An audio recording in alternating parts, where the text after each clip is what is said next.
আসসালামু আলাইকুম everyone, welcome back to my channel. আজ আমি আপনাদের সঙ্গে একটি ভিডিও শেয়ার করব, খুবই সুস্বাদু ও মজাদার, খুব কম খরচে বটে। দেখুন, প্রথমে নিয়ে নিয়েছি আলু কুচি ও এক টুকরো মাছের ডিম। মাছের ডিমটা আমি গরম পানির মধ্যে একটু চুবিয়ে নিয়েছি, যাতে মাছের ডিমের গন্ধ চলে যায়। তার মধ্যে দিয়ে দিয়েছি পেঁয়াজ কুচি, কাঁচামরিচ কুচি। এর মধ্যে একে একে আমি সব মশলা দিয়ে দিব। দেখুন, আমি দিয়ে দিয়েছি আদা রসুন বাটা। এরপরে দিয়ে দিয়েছি কিছু লাল মরিচের গুঁড়া, অল্প একটু লাল মরিচের গুঁড়া। এবার দিয়ে দিব হলুদের গুঁড়া, হলুদ গুঁড়া, লাল মরিচের গুঁড়া, কাঁচামরিচ কুচি, পেঁয়াজ কুচি দেওয়া হয়ে গেছে। এর মধ্যে দিয়ে দিব লবণ, স্বাদ মতো লবণ দিয়ে দিব। লবণ না দিলে কোনো জিনিসেরই স্বাদ বাড়ে না, খেতেও ভালো লাগে না, তাই লবণ দিয়ে দিয়েছি। এরপরে দিয়ে দিয়েছি গরম মশলা গুঁড়ো। অনেকে জিরার গুঁড়ো, ধনিয়ার গুঁড়ো ব্যবহার করেন, কিন্তু আমি গরম মশলার গুঁড়ো ব্যবহার করেছি। এবার সব উপকরণগুলো খুব ভালোভাবে মিশিয়ে নেব।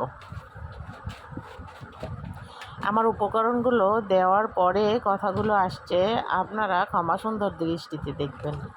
এবার খুব ভালো করে উপকরণগুলোর সাথে ডিমের সাথে মিশিয়ে নিয়েছি।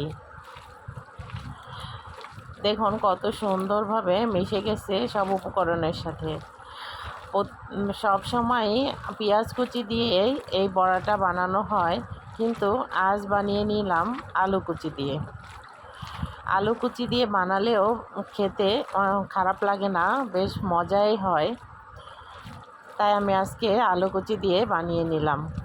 দেখুন, এটা মাখার পরে কত সুন্দর দেখতে হয়েছে। আমি দেখে নিচ্ছিলাম এটা আটকে যায় কি না, না আবার খুলে যাবে। দেখি না, খুব সুন্দর করে হয়ে যাচ্ছে। আমি এবার চুলার মধ্যে দিয়ে দিব একটি সাদা কড়াই। সাদা কড়াইয়ের ভিতরে দিয়ে দিব তেল। এত কিছু করার পরে যদি ভাজা না হয় তাহলে তো খাওয়া যাবে না। সেজন্য কড়াইয়ের মধ্যে পরিমাণ মতো তেল দিয়ে, ঠান্ডা না ঠিক, সামান্য গরম হয়েছে, তার মধ্যেই আমি বড়াগুলো ছেড়ে দিলাম। দিতে দিতে আস্তে আস্তে এইগুলো শক্ত হয়ে যাবে। এই সময় চুলার আঁচটা লো টু মিডিয়াম আঁচে রাখতে হবে। যদি বেশি জাল পড়ে যায় তাহলে সব বড়াগুলো খুলে যাবে, তাই লো টু মিডিয়াম আঁচে দিয়ে দিয়েছি। দেখুন কত সুন্দর করে আমি বড়াগুলো দিচ্ছিলাম।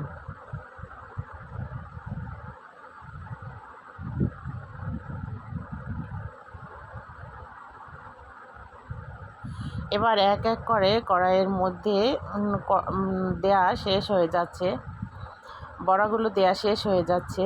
আমি চুলার আঁচটা এখন পর্যন্ত বাড়াবো না, এরকম আঁচেই আমি সবটুকু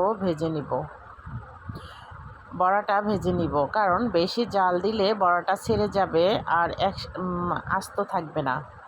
সেজন্য খুব আস্তে আস্তে আমি দিয়ে দিয়েছি। দেওয়া শেষ হয়ে গেলে এবারে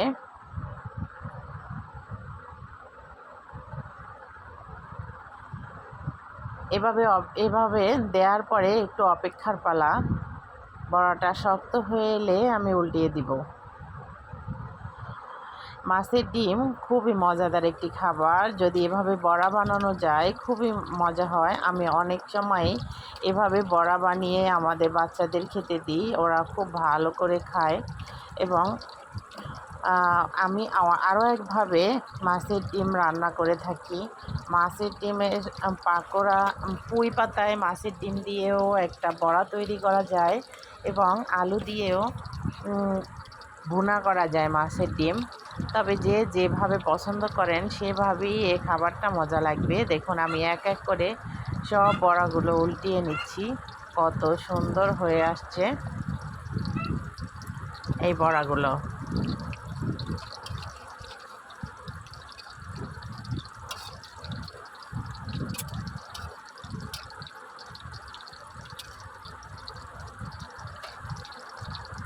বড়াগুলো খুব সুন্দরভাবে হয়ে আসছে।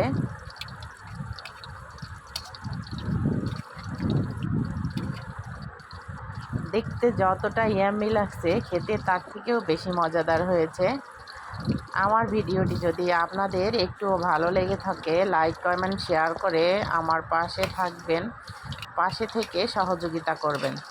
কারণ আপনার একটি লাইক, একটি কমেন্ট আমাকে অনেক দূর এগিয়ে নিয়ে যেতে সাহায্য করবে।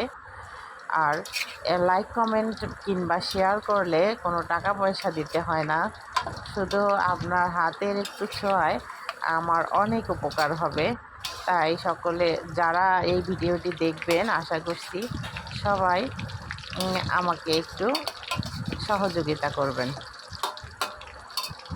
সবাই ভালো থাকবেন, সুস্থ থাকবেন, সুন্দর থাকবেন এবং মানুষের পাশে দাঁড়াবেন।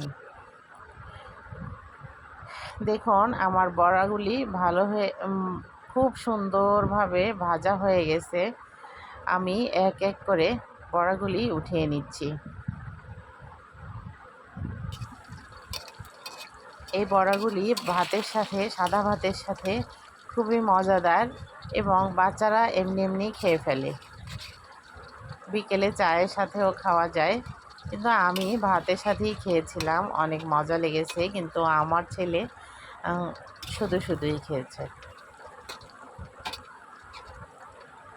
দেখুন কত সুন্দর দেখতে হয়েছে।